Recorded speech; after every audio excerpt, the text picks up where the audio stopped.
அந்தமான் பழங்குடியினருக்கு ஆபத்தா? மத்திய அரசு திட்டமும் எதிர்ப்பும். அந்தமான் உள்கட்டமைப்பு வளர்ச்சி என்னும் பெயரில் மத்திய அரசு கொண்டுவர திட்டமிட்டிருக்கும் கிரேட் நிக்கோபார் திட்டம் கடும் விமர்சனத்துக்கு உள்ளாகியுள்ளது.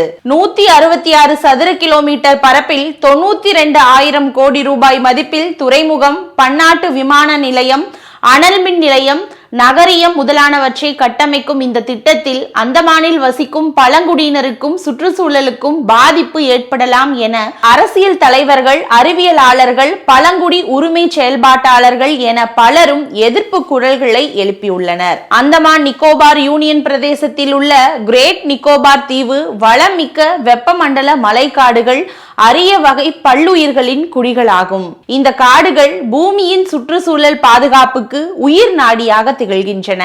இம்மண்ணில் மைந்தர்கள் ஷோம்பென் நிக்கோபார் ஆதிக்குடிகள். பட்டியலிடப்பட்ட பழங்குடியினர், பிற பாரம்பரிய வனவாசிகள், வன உரிமைகள் அங்கீகாரம் சட்டம் 2026 உள்ளிட்ட சட்டங்கள் நிக்கோபார் தீவின் சுற்றுச்சூழல், சூழலியல், பூர்வகுடிகள் என அனைத்து தரப்பினரின் பாதுகாப்பையும் உறுதிப்படுத்துகின்றன. இவற்றை எல்லாம் மீறி தற்போது ஷோம்பென் நிக்கோபார் பழங்குடியினரிடமிருந்து 130 சதுர கிலோமீட்டர் பரப்பளவு கொண்ட காடுகளும் வாழ்விடமும் பறிக்கப்படுகின்றன என்பதே எதிர்ப்பு வழுக்க முதன்மையான காரணம். 2022 ஆகஸ்ட் 18 தேதியிட்ட அறிக்கையில் ஷோம்பென் நிக்கோபார் மக்களுக்கு உரிய இழப்பீடு வழங்கப்பட்டு அவர்களிடம் ஒப்புதல் பெற்ற பிறகே கிரேட் நிக்கோபார் திட்டத்துக்கான ஏற்பாடுகள் நடைபெற்று வருவதாக மத்திய அரசு தரப்பில் தகவல்கள் வெளியாகியுள்ளன. ஆனால் அதே போல எந்த ஒப்புதலும் பெறப்படவில்லை என லிட்டில் கிரேட் நிக்கோபார் பூர்வகுடிகள் மன்றம் தெரிவிக்கிறது.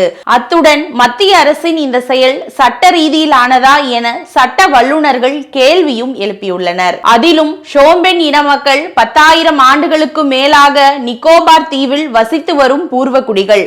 இன்றளவும் வேட்டையாடி உணவு சேகரிக்கும் மரபின்படி வாழ்ந்து வரும் இம்மக்கள் புற உலகுடன் எவ்வித தொடர்பும் இல்லாதவர்கள். வன பாதுகாப்பு சட்டத்திற்கு அப்பாற்பட்டவர்கள். எந்த சட்டத்தாலும் இவர்களை காட்டிலிருந்து அப்புறப்படுத்த முடியாது. இது தவிர இந்த திட்டத்துக்காக அங்குள்ள புலிகள் காப்பகத்தின் முக்கிய பகுதிகளில் உள்ள கிராம மக்களை துரிதமாக இடம் மாற்றம் செய்ய தேசிய புலிகள் பாதுகாப்பு ஆணையம் உத்தரவிட்டிருப்பதும் பேசுபொருளாக மாறியுள்ளது. துறைமுகம், விமான நிலையம் உள்ளிட்டவற்றுடன் கூடிய கிரேட் நிக்கோபார் திட்டத்தை செயல்படுத்த 130 சதுர கிலோமீட்டர் பரப்பளவு காடுகளையும் வாழ்விடத்தையும் மத்திய அரசு பறிப்பது சரியல்ல என்று எதிர்ப்பு குரல் இப்போது வழுக்க தொடங்கியுள்ளது. அந்தமான் உள்கட்டமைப்பு வளர்ச்சிக்கான மத்திய அரசு கிரேட் நிக்கோபார் திட்டத்தின் முதல் கட்ட நடவடிக்கையாக ஏலத்தாழ 1 கோடி மரங்கள் வெட்டப்பட்டு வேரோடு அகற்றப்படும் அபாயமும் உள்ளது. குறிப்பாக அகற்றப்படும் மரங்களின் அடிக்கட்டைகளை எரித்து எரிபொருள் உற்பத்தி செய்யவிருப்பதாக தீர்மானிக்கப்பட்டுள்ளது. இது குளிர்காய வேண்டி ஒரு நூலகத்தின் புதையல் போன்ற சேகரிப்புகளை எரிப்பதற்கு சமமாகும். கிரேட் நிக்கோபார் தீவின் கிழக்கு கடற்கரை நெடுகிலும் பவள திட்டுக்கள் விரவி இருப்பதால் அங்கு துறைமுகம், கப்பல் கட்டும் பணிகளை கொண்டு வரும் பட்சத்தில் புவியின் நுரையீரலை அழித்தொழிப்பதாக மாறிப்போகும். எல்லாவற்றுக்கும் மேலாக இத்தகைய பிரம்மாண்டமான திட்டத்தை மேற்கொள்ளவிருக்கும் அந்தமான் நிக்கோபார் தீவுகளின் ஒருங்கிணைந்த வளர்ச்சி கழகம் என்பது எந்த வகையிலும் உள்கட்டமைப்பு கட்டுமான பணிகளோடு தொடர்புடைய நிறுவனம் அல்ல.